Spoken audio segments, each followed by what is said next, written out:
Dengan kepala banteng dan badan manusia, makhluk ini sering ditampilkan dalam modern pop culture, mulai dari komik, manga, game, film, dan novel.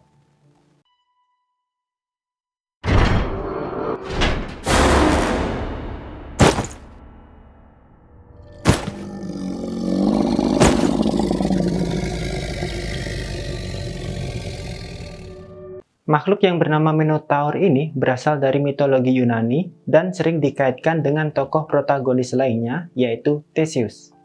Kisah mereka merupakan salah satu cerita paling tragis dan yang paling menarik dalam mitologi Yunani. Theseus yang merupakan seorang pahlawan Yunani kuno, dan Minotaur yang merupakan salah satu monster pengrusak dan menakutkan, merupakan dua tokoh utama di dalam sebuah mitos yang melibatkan dewa-dewa dan monster, serta raja dan dua kota utama dalam cerita Yunani kuno, yaitu Athena dan Kreta. Namun, apakah Minotaur benar-benar makhluk yang kejam dan mengerikan, ataukah dia hanyalah korban dari kutukan para dewa? Mari kita bahas.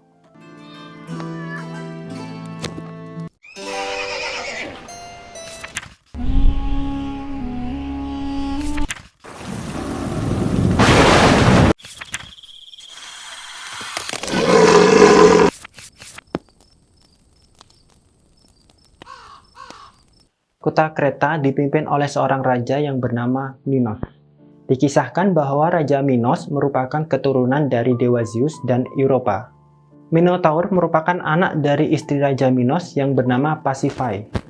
Ketika Minos mulai berkuasa di Kreta, dia berdoa kepada dewa laut Poseidon supaya dikirimi seekor banteng putih, agar dia bisa korbankan kepada dewa laut.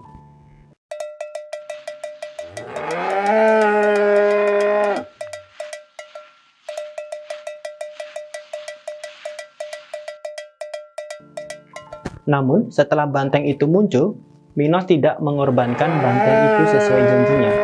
Raja Minos malah tetap memelihara banteng putih itu. Dewa Poseidon pun marah dan menghukum Raja Minos. Istrinya yang bernama Pasiphae melahirkan anak yang berkepala banteng dan berbadan manusia. Anak itu adalah Minotaur. Untuk mengurung Minotaur, Raja Minos menyuruh seorang pembangun ulung yang bernama Daedalus untuk membangun labirin yang sangat besar dan rumit. Dikatakan jika Minotaur lapar, dia akan marah dan mengguncang pulau Kreta.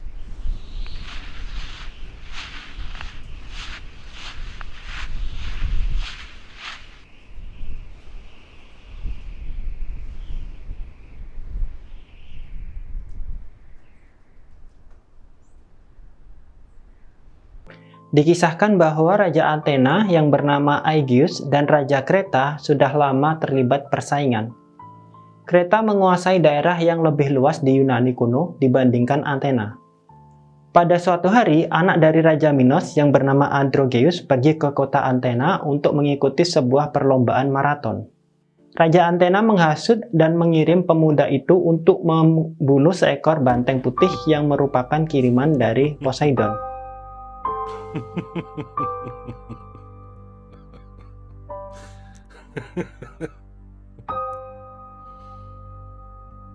Namun banteng itu malah membunuh Androgeus.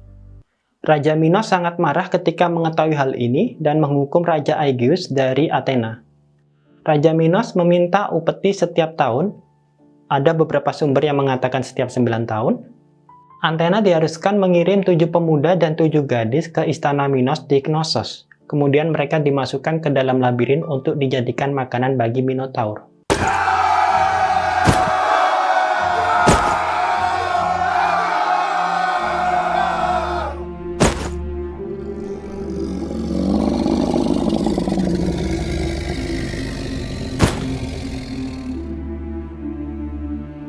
Pada tahun ketiga, anak dari Raja Aegeus yang bernama Theseus memutuskan untuk menjadi salah satu dari 7 laki-laki yang akan dikirim untuk dijadikan kurban Minotaur di Kreta.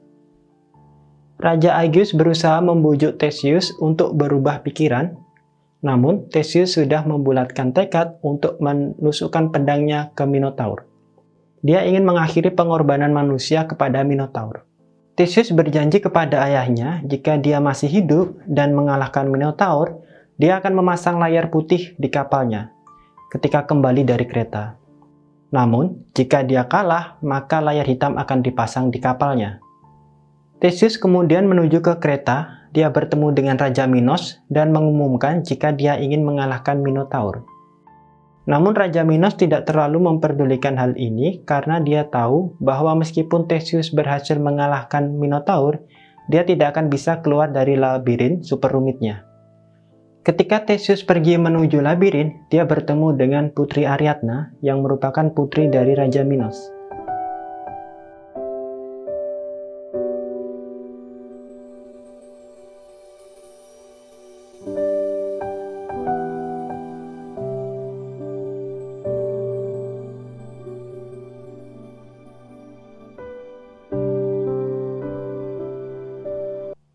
Putri Ariadna sangat jatuh cinta kepada Theseus dan memutuskan untuk menolong Theseus. Ariadna pergi menemui Daedalus, si pembangun labirin. Cara yang cerdik. Orang yang pasti tahu cara untuk keluar dari labirin tentu saja adalah orang yang mendesain dan membangun labirin itu. Setelah mendengar permohonan dari Putri Ariadna, Daedalus akhirnya memberitahu Putri Ariadna cara untuk keluar dari labirin. Daedalus akan mendapatkan masalah besar karena tindakannya ini, namun sepertinya cerita ini untuk lain episode. Kembali ke cerita Putri Ariadna. Dia memberi Theseus segulung benang merah dan menyuruh Theseus untuk menggunakan benang itu ketika dia memasuki labirin, agar dia bisa mengetahui jalan keluar dari labirin. Theseus menelusuri labirin semakin dalam dan semakin dalam, sehingga dia akhirnya bertemu dengan Minotaur.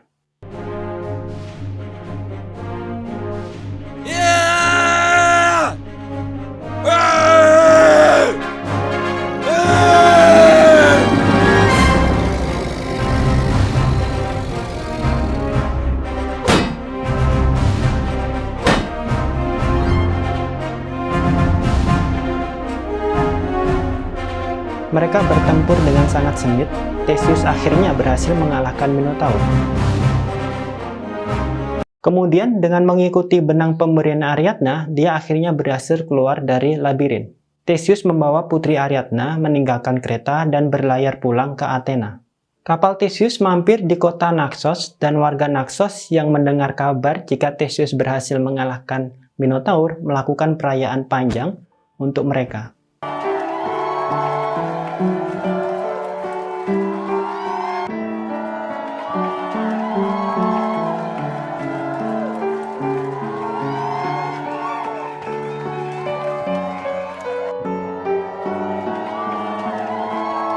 Setelah berjam-jam berpesta, Ariadna tertidur di pantai dan Theseus kembali ke kapal dan melanjutkan perjalanan ke Athena. Theseus yang mengira bahwa Ariadna sedang tertidur di kapal, baru menyadari bahwa Ariadna tidak ada di kapal. Mereka sudah berlayar terlalu jauh untuk kembali lagi ke Naxos. Theseus sangat sedih dan kecewa dengan kejadian ini sehingga dia lupa untuk mengganti layar seperti yang dijanjikannya kepada ayahnya. Raja Aegeus sudah menanti kedatangan Theseus di pesisir pantai dengan resah. Kapal Theseus dari kejauhan mulai terlihat. Wajahnya berubah pucat dan sedih ketika dia melihat layar hitam yang terpasang di kapal.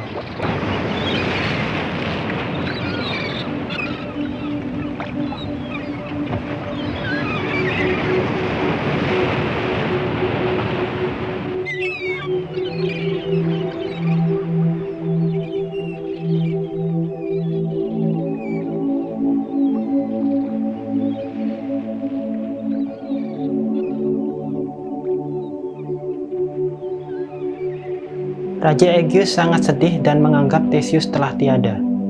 Raja Aegeus berjalan ke sisi tebing dan kemudian menjatuhkan dirinya ke samudra di bawahnya.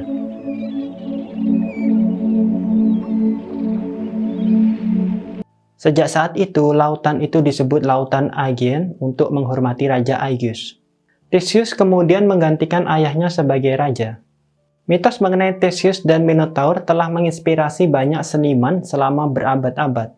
Mereka telah menciptakan lukisan dan patung yang mengisahkan mitos dan pahlawan dari Athena. Bagi rakyat Athena kuno, Theseus adalah seorang pahlawan. Mereka menganggapnya sebagai raja yang membangun tatanan di Athena dan di area sekitar Athena. Apakah mungkin bahwa cerita Theseus dan Minotaur ini lebih dari apa yang kelihatannya? Apakah mungkin mitos ini merupakan alegori dari kejadian sejarah yang sebenarnya? Banyak orang telah mencoba untuk memahami makna tersembunyi dari cerita ini. Salah satu teori yang terkenal adalah bahwa cerita ini menggambarkan orang-orang Yunani membebaskan diri dari kebudayaan masyarakat Kreta yang sangat kuat. Kebudayaan Kreta ini disebut kebudayaan Minoan. Para ahli arkeologi telah mengkonfirmasi bahwa zaman dulu terdapat sebuah kebudayaan perunggu yang kuat dan maju di kepulauan Yunani Kreta. Sir Arthur Evans, seorang arkeolog dari Inggris yang menemukan sisa kebudayaan ini, memberi nama kebudayaan ini sebagai Minoan. Orang-orang Minoan adalah para pedagang kuat yang armadanya mendominasi Mediterania jauh sebelum munculnya zaman Yunani klasik. Namun, pada akhirnya kebudayaan Minoan ini runtuh dan daerahnya mulai didominasi oleh kebudayaan Yunani. Tidak ada seorang pun yang tahu mengapa kebudayaan ini hilang, tetapi beberapa teori mengatakan bahwa serangan dari Yunani berkontribusi pada keruntuhan kebudayaan Minoan di Kreta. Ada sebuah teori yang mengatakan Minotaur merupakan nama sebuah upacara dari kebudayaan Minoan, di mana pemimpin upacaranya memakai kepala dari banteng dan melakukan pengorbanan. Meskipun reruntuhan dari istana Minos telah diketemukan, namun labirin yang legendaris itu tidak pernah diketemukan. Penjelasan ilmiah juga muncul. Para ahli mengatakan bahwa deskripsi dari Minotaur yang merupakan makhluk mengerikan yang hidup di bawah labirin merupakan gambaran dari aktivitas tektonik yang ada di daerah itu pada waktu itu. Mediterania sering terkena gempa dan tsunami, sehingga orang-orang waktu itu yang masih belum memahami konsep lempengan tektonik menganggap bahwa Minotaur yang hidup di labirin bawah tanah menyebabkan gempa di Pulau Kreta, sehingga mereka perlu melakukan pengorbanan manusia. Kira-kira nilai moral apa yang bisa kita petik dari cerita Theseus dan Minotaur ini? Silahkan komen. Terima kasih sudah menonton. Jika kalian suka, jangan lupa klik tombol like, subscribe, dan nyalakan tombol lonceng untuk mendapatkan cerita mitos selanjutnya. Jika ada cerita mitos yang ingin dibahas di video selanjutnya, langsung aja komen.